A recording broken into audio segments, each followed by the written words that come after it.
Riders, আজকে আমরা একটি ইন্টারেস্টিং ফিচারের আপডেট নিয়ে এসেছি। আমরা প্রতিদিনই অর্ডারের ভাঙতি টাকা নিয়ে ইস্যু ফেস করে থাকি। এই সমস্যার সমাধান এখন আপনারা অ্যাপ থেকেই করতে পারবেন। কাস্টমার লোকেশনে যাওয়ার পরে যদি দেখেন কাস্টমারের কাছে বা আপনার কাছে ভাঙতি টাকা নেই, প্রথমেই আই ডোন্ট হ্যাভ চেঞ্জে ক্লিক করবেন।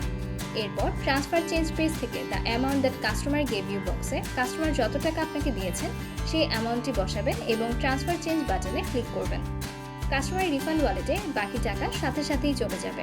উদাহরণস্বরূপ, এই অর্ডারে কাস্টমারের বিল ছিল 256 টাকা, কিন্তু কাস্টমার আপনাকে 500 টাকার নোট দেয়।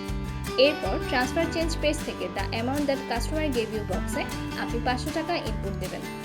বাকি 244 টাকা সাথে সাথে কাস্টমারের রিফান্ড ওয়ালেটে চলে যাবে। মনে রাখা প্রয়োজন, 1. কোনো প্রকার দ্বন্দ্ব এড়াতে কাস্টমারকে পূর্বেই জিজ্ঞেস করে নেবেন যে তারা ওয়ালেটে টাকা ট্রান্সফার ইচ্ছুক কিনা, নাকি তারা ভাঙতি টাকা চান। 2. প্রত্যেক দিন আপনি ম্যাক্সিমাম 5 জন কাস্টমারকে ওয়ালেটে ট্রান্সফার করতে পারবেন। 3.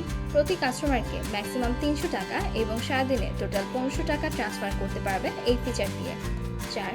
যেই টাকা আপনি কাস্টমারকে ট্রান্সফার করবেন সেটি আপনার ওয়ালেটে যোগ হয়ে যাবে, নগদের মাধ্যমে সেটি ক্লিয়ার করে দেবেন।